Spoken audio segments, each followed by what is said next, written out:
Nani karibialo, catching honey paridio, little sing sound not toy, lo. కొండలో కోకిల శ్రీమతి పోకిల లెక్తేపి పద్మశ్రీ 2026.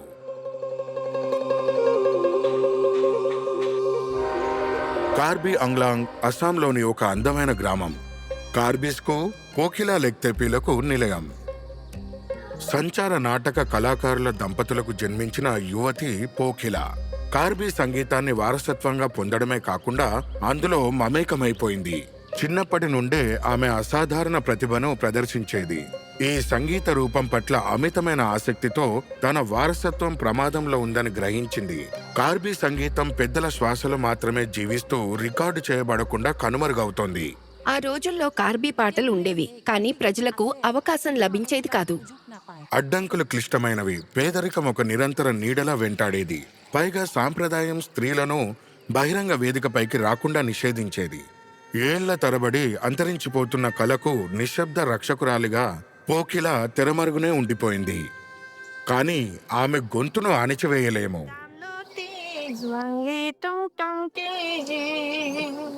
స్వేచ్ఛ పొంది ఆమె చర్చిలో తన వేదికను కనుగొంది. తనలాంటి భావాలు గల ఇతర మహిళలను తనతో చేరడానికి ప్రోత్సహించింది. ఆమె ఎన్నో మైళ్ళు ప్రయాణించి పెద్దలను కలిసి అంతరించిపోతున్న కళారూపాన్ని నమోదు చేసింది. మీరు సాహిత్యం రాసి దానికి బాణి కట్టండి, మా వంతు సహాయం మేము అందిస్తాము. మా సాంగ్రీ మ్యూజిక్ సొసైటీ ద్వారా ఈ పాటలకు మేము జీవం పోయగలము. స్థానిక ఆల్ ఇండియా రేడియో ప్రసారాల నుండి ఆమె ధైర్యంగా తన తొలి క్యాసెట్ కాందోన్ విడుదల చేసింది. ఆమె కార్బీ కళను తిరిగి జాతీయ వస్త్రంలోకి నేయడం ప్రారంభించింది. జుబీన్ గర్గ్తో కలిసి పనిచేయడం ద్వారా కీలక మలుపు వచ్చింది.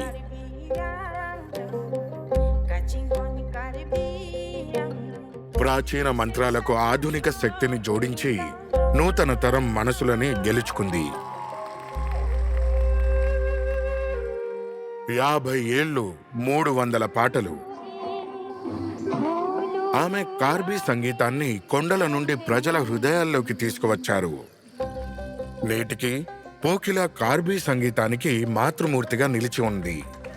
రచన, దర్శకత్వం, ప్రదర్శన ఆమె గతాన్ని పరిరక్షిస్తూనే కార్బీ ఆంగ్లాంగ్ మహిళలు తమ సొంత భవిష్యత్తును గానం చేసేలా సాధికారత పొందేలా చూసింది.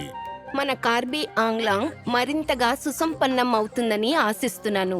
కార్బీ ఆంగ్లాంగ్ మహిళలు కూడా ఏ రంగంలోనైనా రాణించాలి. ఇదే నా కల. శ్రీమతి పోకిల లెక్తేపి పద్మశ్రీ 2026. శతకోటి వందనాలు.